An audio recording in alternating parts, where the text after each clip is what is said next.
Way. Here we go. Chapter 35.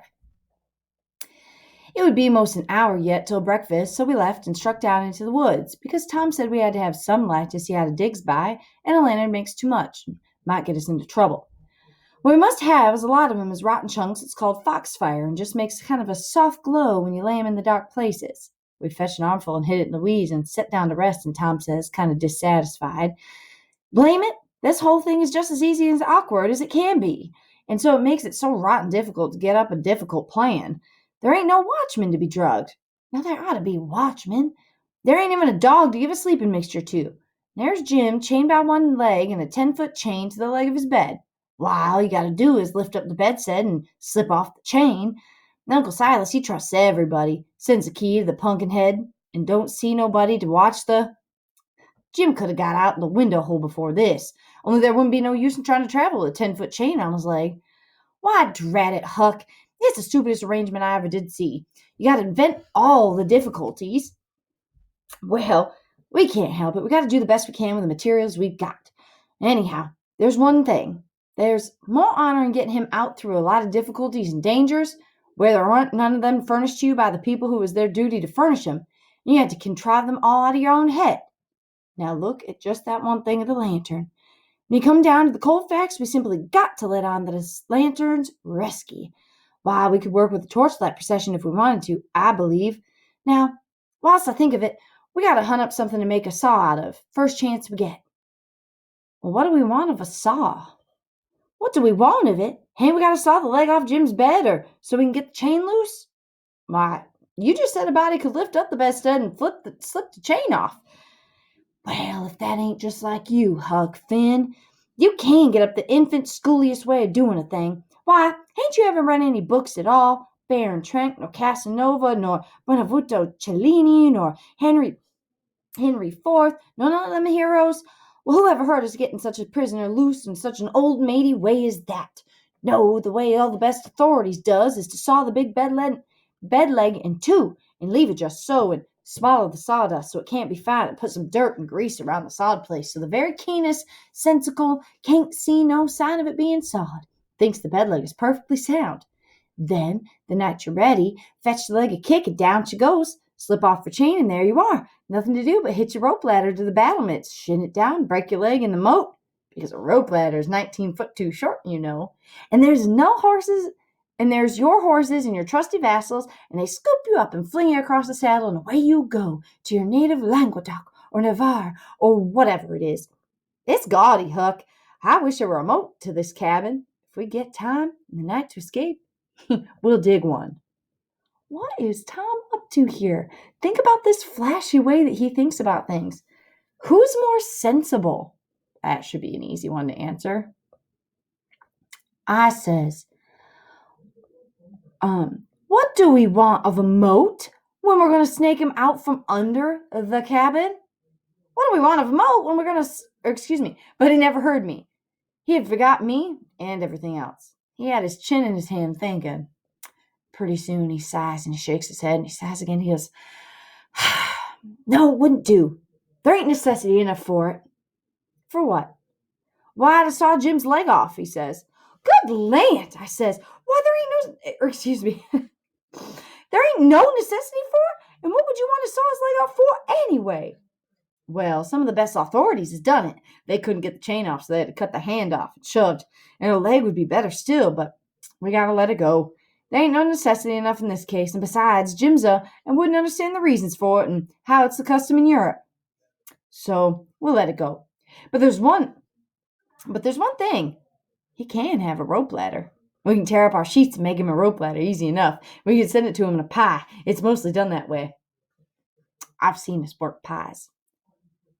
Why, Tom Sawyer, how you talk, I says. Jim ain't got no use for a rope ladder. Well, he has got use for it. How you talk, you better say. You don't know nothing about it. He got to have a rope ladder. They all do. What in the nation can he do with it? Do with it? Well, he can hide it in his bed, can't he? That's what they all do. And he's got to, Huck. You don't ever seem to want to do anything Don't ever seem to want to do anything that's regular. You want to be starting something fresh all the time. Suppose he don't do nothing with it. Ain't it there in his bed for a clue after he's gone? Don't you reckon they'll want clues? Course they will, and you wouldn't leave 'em any. That would be pretty howdy-do, wouldn't it? I never heard of such a thing. Well, I says, if it's in the regulations and he's got to have it, all right, let him have it.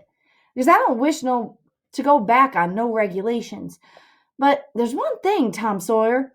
If we goes tearing up our sheets to make Jim a rope ladder, we're going to get into trouble with Aunt Sally, sure as you're born. Now, the way I look at it, it's hickory bark ladder that don't cost nothing and don't waste nothing. It's just as good to load up a pie with and hide it in a straw tick as any rag ladder that you can start. And as for Jim, he ain't no experience, and he don't care what kind of... Oh, shucks, Huck Finn. If I was as ignorant as you, I'd keep still. That's what I'd do.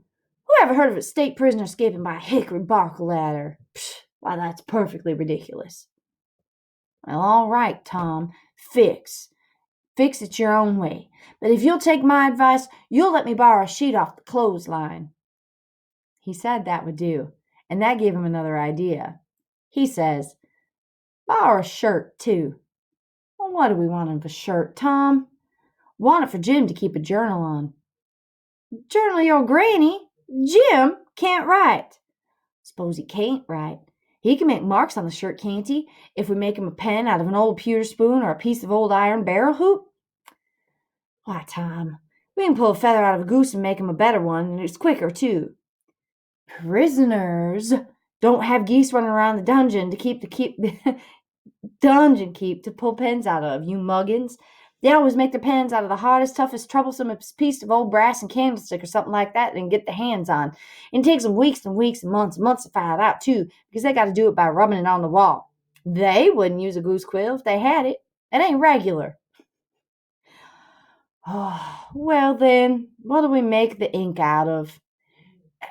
Y'all, does Huck Finn seem to be getting annoyed with Tom? Does he continue to kind of go along with what Tom is saying because he either wants to impress him or thinks that it really is impressive?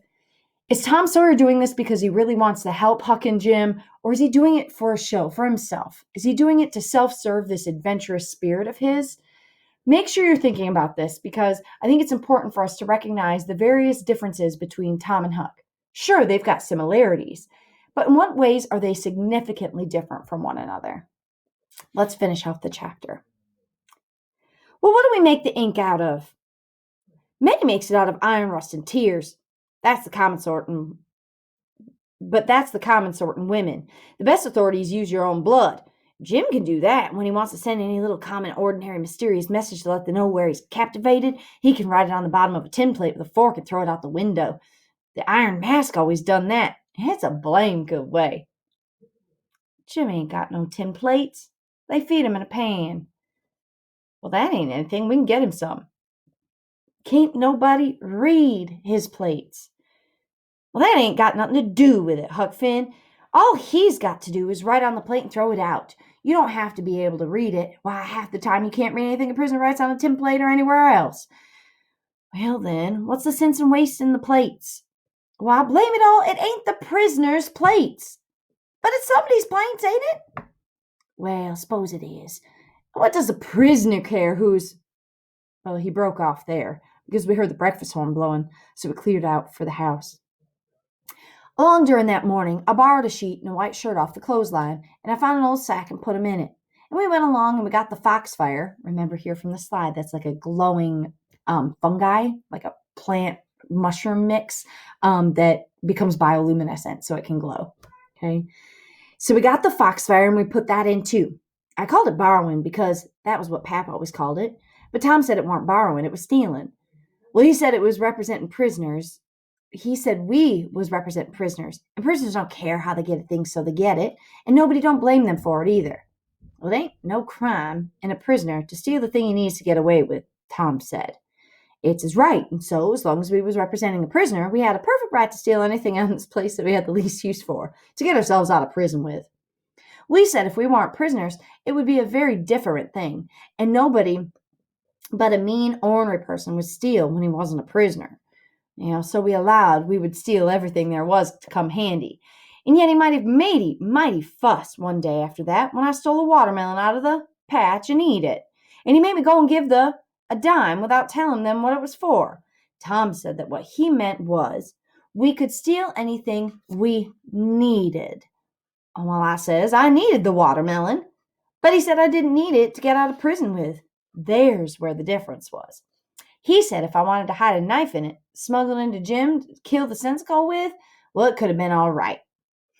So I let it go at that, though I couldn't see no advantage in my representing a prisoner if I got to sit down and chaw over a lot of gold leaf distinctions like that every time I see a chance to hog a watermelon. Well, as I was saying, we waited that morning till everybody was settled down to business and nobody in sight around the yard. Then Tom, he carried the sack into the lean-to whilst I stood on a piece to keep watch. Well, by and by he come out and we went down and sat in the woodpile to talk. He says, everything's all right now except the tools, and that's easy fixed. Tools, I say? Yes. Tools for what? Why, to dig with. We ain't gonna gnaw him out, are we? Ain't them old crippled picks and something in there good enough to dig out with? I says. Well, he turns on me looking pitying enough to make a body cry, and he says, Huck Finn, did you ever hear of a prisoner having picks and shovels and all the modern conveniences in his wardrobe to dig himself out with? Now I want to ask you, if you got any reasonableness in you at all, what kind of show would that give him to be a hero? Why, they might as well lend him the key and be done with it. Picks and shovels. Psh, well, they wouldn't furnish him to a king. Well, then, I says, if we don't want the picks and shovels, what do we want? Well, a couple of case knives. To dig the foundations out from under the cabin with? Yes. Confound it, it's foolish, Tom. See this picture here of a case knife? Tiny little pocket knife? Well, it don't make no difference how foolish it is. It is the right way, and it's the regular way. And there ain't no other way that I ever heard of. And I've read all the books that gives any information about these things. They always dig out with a case knife, not through the dirt, mind you. Generally, it's through solid rock, and it takes them weeks and weeks and weeks, forever and ever. Why, look at them prisoners in the bottom dungeon of the Castle d'If in the harbor of Marseille that dug himself out that way. Why, how long was he at it, do you reckon? Well, I don't know. Well, guess. I don't know, a month and a half, 37 years. And he come out in China. That's the kind. I wish the bottom of this fortress was solid rock. Jim don't know anybody in China. What's that got to do with it? Neither did that fellow. But you're always a wandering off on a side issue. Why can't you stick to the main point? All right. I don't care where he comes up, so he comes out. And Jim don't either, I reckon. But here's the thing, anyway. Jim's too old to be dug out with a case knife. He won't last. Oh, he will last, too. You don't reckon it's going to take 37 years to dig out through a dirt foundation, do you? How long will it take, Tom? Well, we can't risk being as long as we ought to, because it mayn't take very long for Uncle Silas to hear down from New Orleans.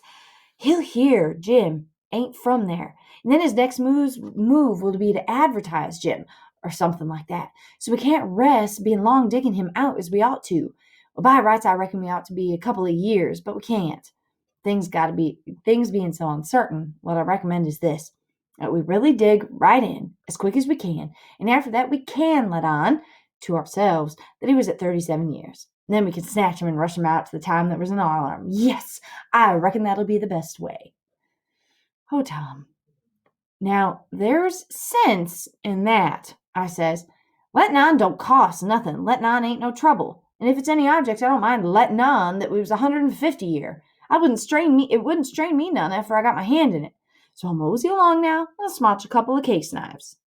Smash 3, he says. We want one to make a saw out of.